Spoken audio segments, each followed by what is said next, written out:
Welcome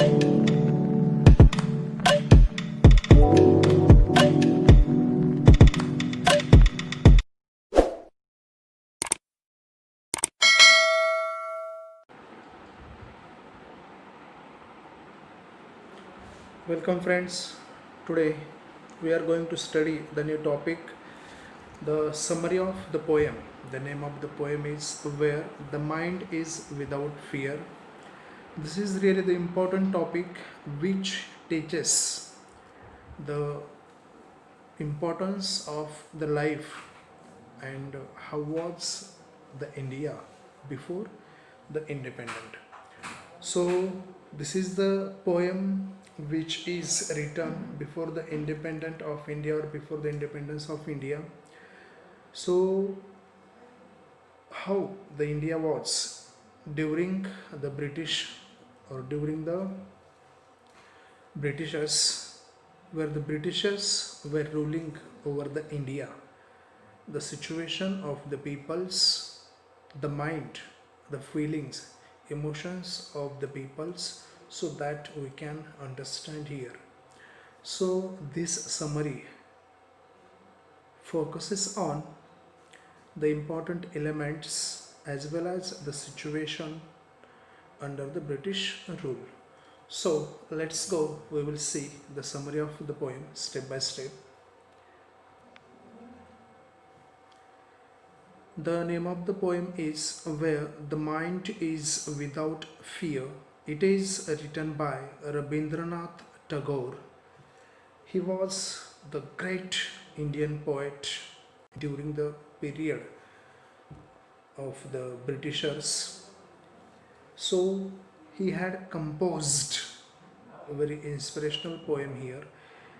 We can say it is not only a inspirational but it is a kind of a prayer to the Almighty or God. So now we will see step by step what exactly the summary of the poem is here. So let's go, we will see it.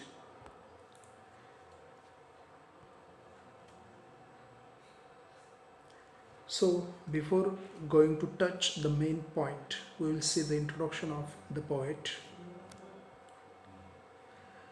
Rabindranath Tagore, he was born as a Rabindranath Thakur, the name of, or the generally the beginning name of the Rabindranath Tagore. It was Rabindranath Thakur. He was born on 7th May 1861 at Kolkata.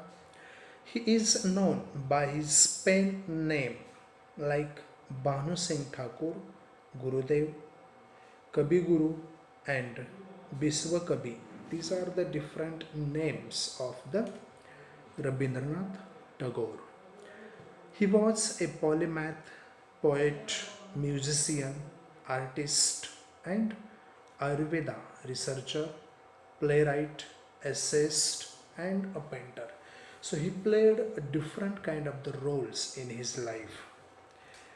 He was not only the poet, but he was a musician, artist, so Ayurveda researcher, he was a playwright, he was essay writer, he was the painter. So these are the different kind of the roles that he played in his life. And he knows the languages like Bengali, English, Hindi. So these are the different kind of the languages which he knew. The next is the next point is the notable work, the literature or the parts of the literature or the books which he had written. So the first is the Gitanjali, second is the Gora, next Ghar Baire, then Janagana Mana, Rabindra Sangeet, Amar Shonar Bangla. So these are the notable works which he had written in his life.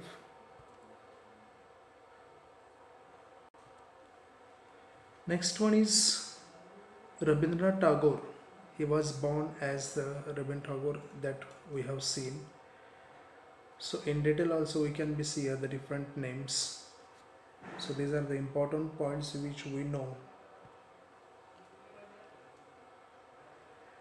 Then the spouse means his wife, Mrinalini Devi, the name of his wife, and he had children like Renuka Tagore, Shamindranath Tagore, Meera Tagore, Ratindranath Tagore. Now Ratindranath, he is the MLA there, so we can get the information about him.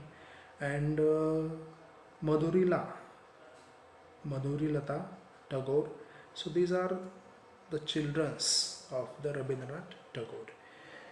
He died on 7th of August 1941 at the age of 80 before the independence of India. The dream which he had seen in his life that comes in true after the independence or after his death. The place where he died was the Calcutta, the old name. So that is called the Kolkata right now. It is in West Bengal in India. So this is the short introduction of a poet.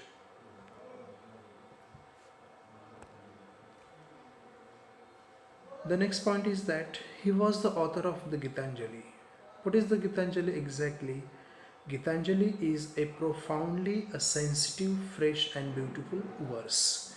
Gitanjali is the name of the book in which, or name of the book where the, or also it is a collection of the poems. Gitanjali is the name of the book in which many poems he had composed. So the collection of all the poems is called Gitanjali. He became the first non-European to win the Nobel Prize in Literature in 1913 for his Gitanjali. Actually, the present poem was composed in Bengali initially. Means at the beginning he composed the present poem in Bengali. Later on he translated it in English language. He composed the present poem before the independence of India or the country. The present poem is taken from his the Nobel Prize winning anthology, the Gitanjali. So we can see here the meaning of the anthology is there a collection of stories or the poems. So he was one of the great poet of the British period.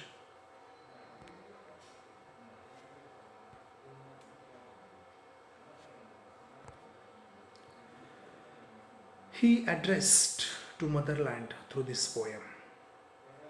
He was a great freedom fighter. Tagore expected political freedom from the Britishers.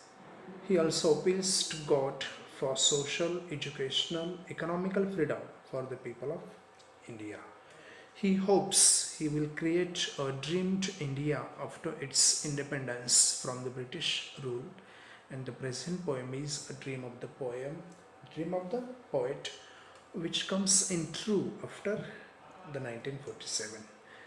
And the two important facts or the important note that we should know, he is only one, the composer who composed the national anthem for two countries, Janaganamana for India and Amar Shonor Bangla for Bangladesh.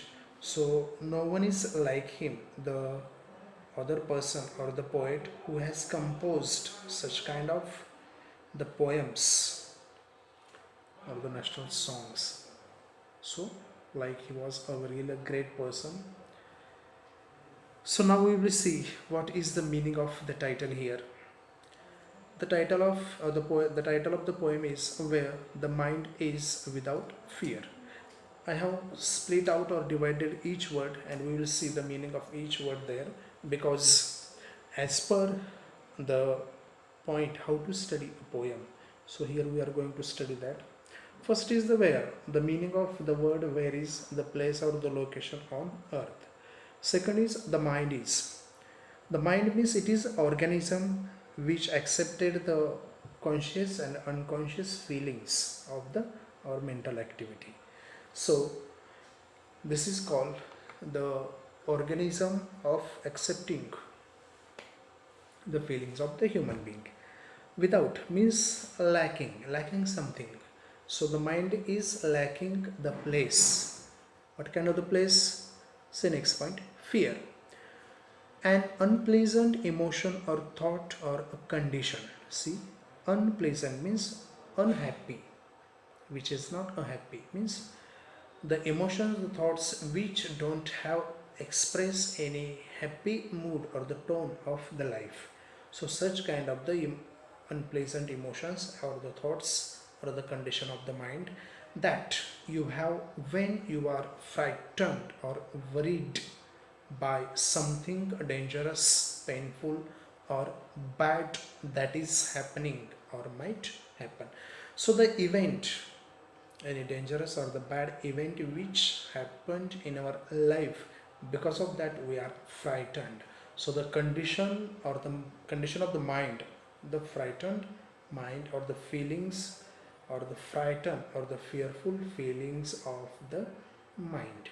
So if you see the whole meaning, fear without the mind, where means the place on earth where the mind is without or lacking the unpleasant fear.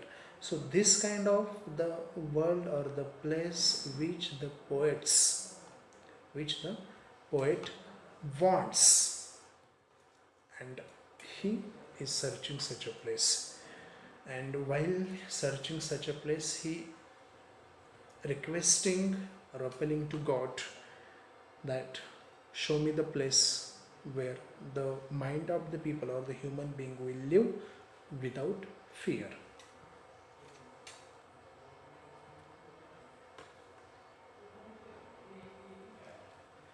So first we will read the poem, what is exactly the poem, and then we'll go step by step.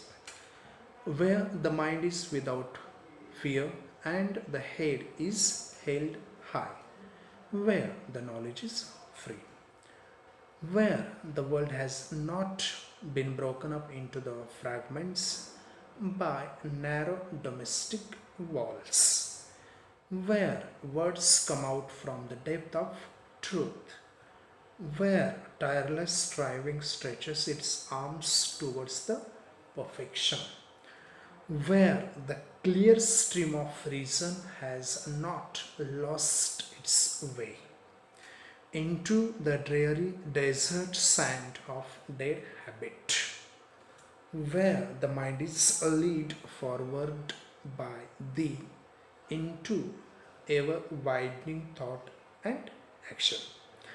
Into that haven of freedom, my father, let my country awake, by the Rabindranath Tagore.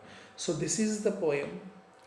This is not only the poem, it is a kind of the prayer. The poet who prays to Almighty or God for what? I want my country without any kind of the fear of the outside objects. So what are the outside objects that we'll see in the poem?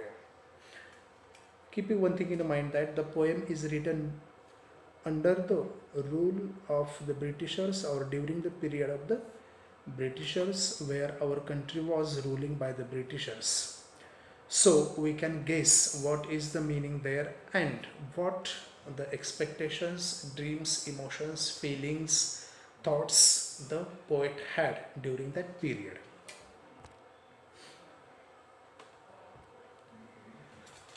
So see the introduction of the poem now. Rabindranath Tagore is one of the greatest poets of India. Whoever are the poets, the greatest poets of India, out of that, Rabindranath Tagore is one of them. He published the book Gitanjali. It is a collection of the poems in 1912. The present poem, Where the Mind is Without Fear, is taken from Gitanjali. So one thing is clear here. The name of the poem, Where the Mind is Without Fear, it is taken from the Gitanjali. Gitanjali is the name of the book. It is a collection of the poems. It is written by Rabindranath Tagore. Then what is in the poem? The present poem is a kind of prayer. Already I told you. Where he expresses his love for his country and prays to the Almighty, means God. For what? For its well-being. The people of his country ruled by the Britishers, and he wants to make them free from the British rule. That's why he is praying to God, give me or create such a world where my people or my countrymen can live without fear. So now see, we will see line by line the explanation of the poem. The first, where the mind is without fear and the head is held high, where knowledge is free. If we see, when we read the poem loudly, then we have to be checked. How many lines are given in the poem? Is there any stanza is there? If the stanza is given, if the poem is formed into the stanzas, so we have to see how many stanzas are given and how many lines each stanza has. Is there any rhyming pattern, rhyming scheme is there? So these things are the important. So first we will see the first two lines, where the mind is without fear and the head is held high, where knowledge is free. Now focus on each word, where the mind is without fear, the head held high. These are the different words that you will see, the head and held high. Held high, it is a kind of the phrase, so that will be see the meaning. Held high means the pride, honor or self-respect or the self-esteem, that is called the held high. The poet speaks about the miserable life led by the people dominated by the British. This is the period before the independence of India, where the Britishers were ruling the country, the peoples were dominated by the Britishers. The poet envisions, means he is appealing, he is inviting India as a country where the people's minds are free from the fear and they live a dignified life. Dignified means they should be live a respectful life, where the people should have the self-respect, self-confidence, honor. These things are the important. That's why the poet has used a word like a dignified life. Means a life with pride, honor and self-respect. So the poet appealing, or he requesting to the God, I want such a world where my countrymen, my peoples can live without fear, with a full respect and full confidence and with the full self-esteem.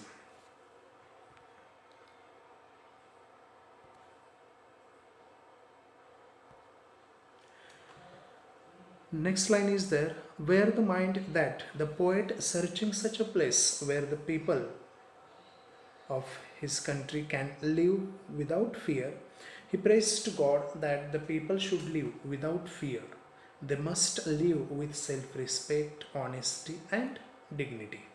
He also wants to convey that freedom can be attained only when the mind is fearless and the head is held high with respect and dignity. So he is also appealing to the peoples, he is also telling the peoples that we can achieve the freedom from the Britishers, but when we will be, or when our mind will be fearless, when we will stop to afraid, and when we will live the life with a full respect and dignity, then definitely we can achieve the freedom from the Britishers. Next is where knowledge is free. So the poet is asking to God that the peoples of my country, all the peoples or the citizens of my country should get the knowledge.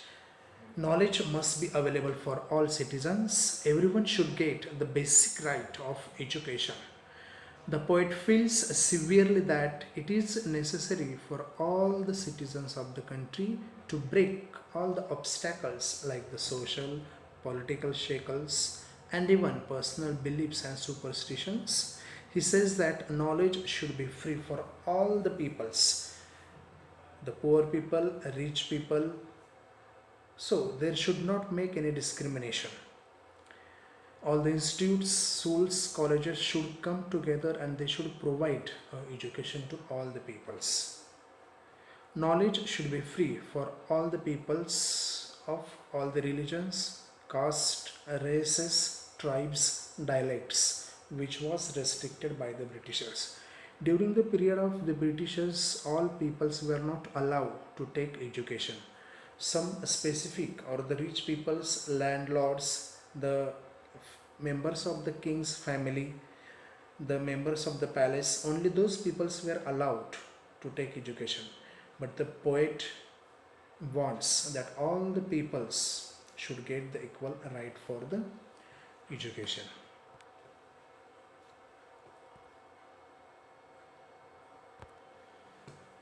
Where the world has not been broken up into fragments by narrow domestic walls. See, you can see here the picture. It is the picture. I know that you guess that this is the picture of the garden where you can see the different kind of the flowers. Near the flowers there is a hill.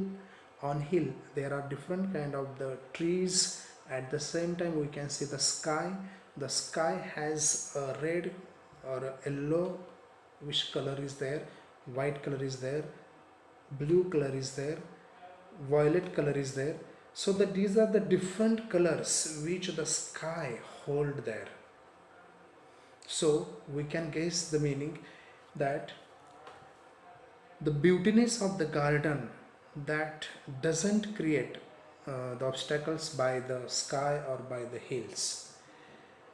It means we can enjoy the colors or all the different kind of the flowers of the garden. The garden never says that these flowers are belonging to any particular society, any particular peoples. The garden always welcome all the peoples, welcome to the nature, welcome to the sun, welcome to the sky, welcome to the air. Everything which will come in contact with the nature will come contact with the garden. So to all that objects the garden allow to enter there. So it doesn't create any kind of the obstacle there. So this indicates that we should not make the differ and we should not create any block stumblings for the peoples. So we can see where the world has not been broken up into the fragments by narrow domestic walls. The first meaning of that, broken up means a phrasal verb. Broken up means a phrasal verb and the meaning of it is end. Fragments means pieces. End of the pieces. Which pieces? Which create the narrow domestic walls. Narrow means short-minded. Domestic walls means the religion, caste, color.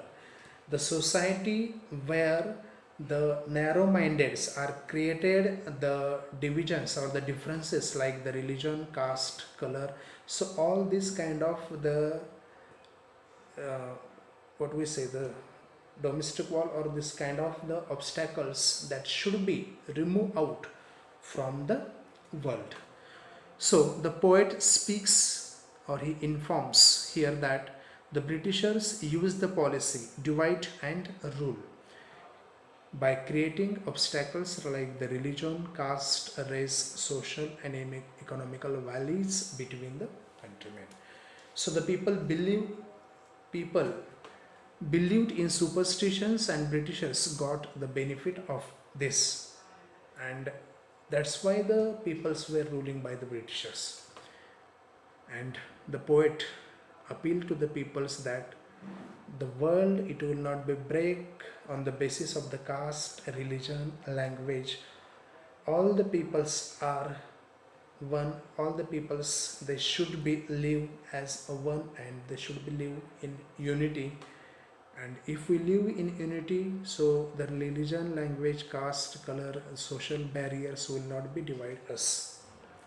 That's why he wanted such a world where this kind of the events like the religion, caste, class should not be enter.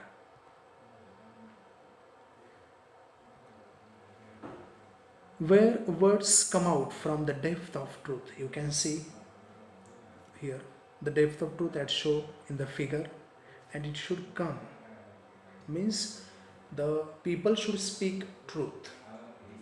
The poet expected from his countrymen to live their lives with honesty and truth. All should follow the path of the truthness. Means through this picture we can guess the meaning of the line. Where words come out from the depth of truth means people should speak only the truth. And if we follow the truthness in our life, so definitely everything will be fair. Next, where tireless striving stretches its arms towards the perfection. The poet expects here that as see the picture. First we'll see the meaning of that. Tireless striving means continuous efforts and struggle. It refers to working hard with a full of zeal and enthusiasm without getting tired at all. Stretches its arms means aims at achieving a goal. If you see the picture, so you can see there two birds are, those are flying in the sky, or they are flying there under the sky. There is no any barrier. The full sky or the full area of the sky is opened for them. Nobody is there to stop them. There is no any kind of the religion, caste or language that will be stop them, that will be restrict them. So this kind of the world the poet is expecting here. As the birds are flying in the sky without any obstacle, in free, like that the peoples of my country should get the freedom from all kind of the barriers. So next is there, where the clear stream of reason has not lost its way into the dreary desert sand of the dead habits.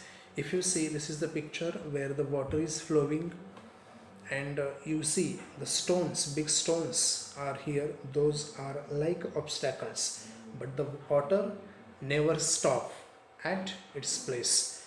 It flows continuously, means day and night it is flowing without stopping or without getting any break. If the air, if the storm, if any tree will fall on the way, but the water will not stop to flow. This indicates that whatever the responsibility and duty as a human being we have, we should complete it without tired. Whatever the goal, whatever the aim we have decided in our life that we should get without stopping, means continuously we should do the practice, we should take the efforts, we should do the hard work continuously till reaching our goal. This kind of the message the present picture gives here.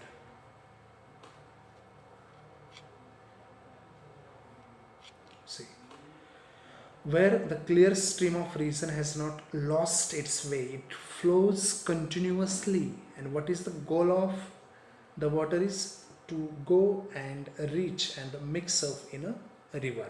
River flows continuously and mix up into the ocean. So whatever the barriers will come in their way, they are not stopping to themselves. So here the Tagore envisions the clear stream of reason as the people caring about what affects them.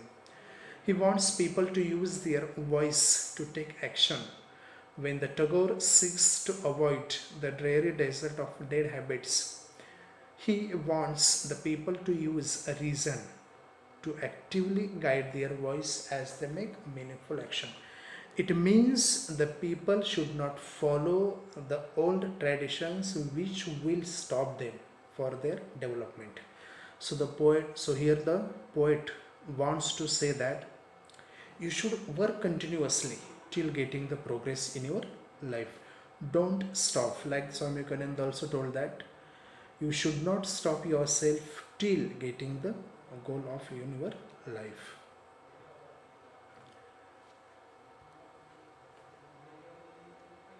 The Rabindranath Tagore compare the dead habit to the dreary desert sand. These are the important two things which he compare here, which the stream of the reason has lost its way.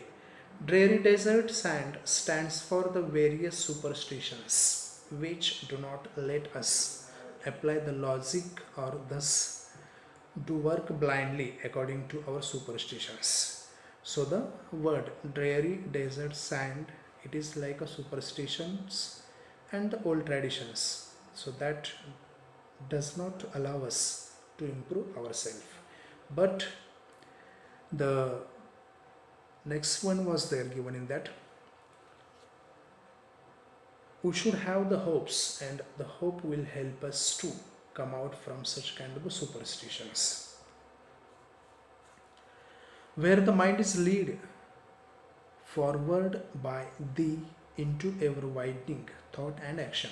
See, where the mind is led, the poet requesting to God, lead our mind by thee means the God. How into ever widening thought and action, where the broad actions and thoughts will be there.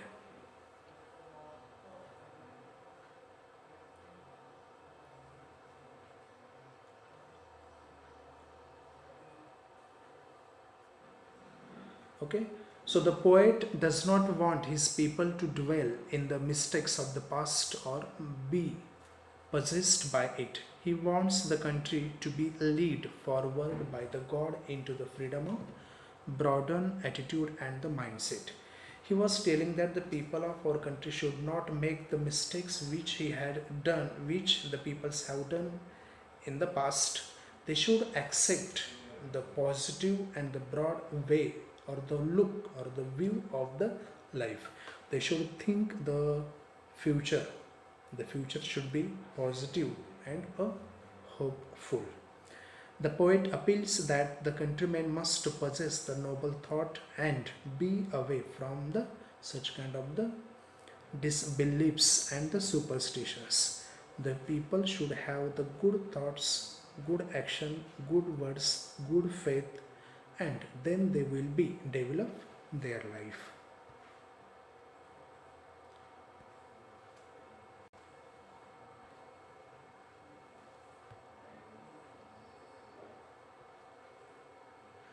Into that heaven of freedom, my father, let my country awake.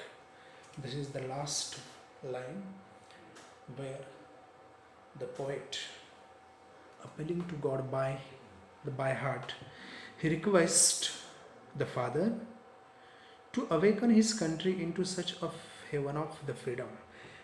Heaven of freedom means where there is no barriers of religion, caste, language, color, where the peoples are not making any discrimination on the based of language, religion, caste, and economical status of the peoples. The condition of total freedom of good thoughts, good words, and good deeds are expected here, and such kind of the world where the behavior, action, or the deeds of the peoples will be good, will be positive, will be fair, so that will be allow the peoples to live in the heaven which will be free from all kind of the barriers. And such kind of the field or the world the poet is requesting to God to create here. So through this we can be see here sounds from the heaven. What kind of the sounds? The sounds that will be allow the peoples the positive tone, the positive tune, the happy tune, and will give the freedom from all the barriers. Freedom that is in the presence of the God. If the God is with us, then we are the free. That's why the poet believes in God and appealing him that we want your presence in our mind. That's why he's appealing to the God, and also he's expecting the worship from the God.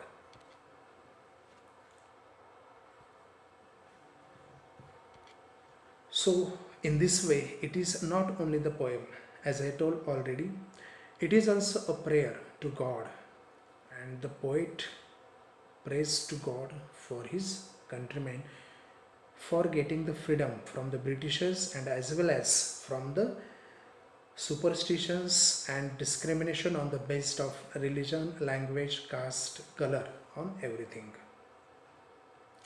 So, in this way, it is not only the prayer that we know very well, it is a prayer.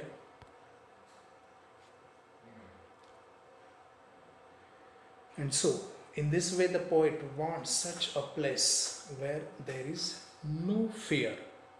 It means the heaven of the freedom. And that heaven of freedom is, we will see what is the heaven of the freedom here. And that heaven of the freedom is independent India.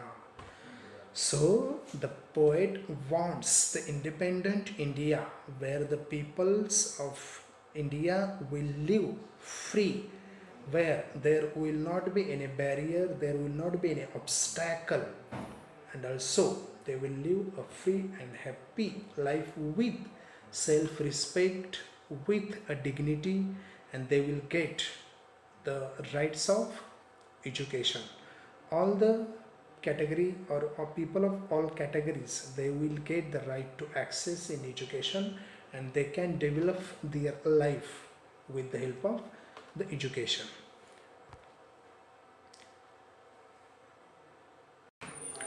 So in this way, this is the summary of the poem. I hope you understood it, and if you get any difficulty for understanding any meaning of any word, so please send that into the comment box, so I will see it and I will definitely reply to you. So this is the poem. It is not only the poem, it is a prayer which the poet Rabindranath Tagore has prayed to the God, to the Almighty, to make such kind of a free world, a free country from the Britishers.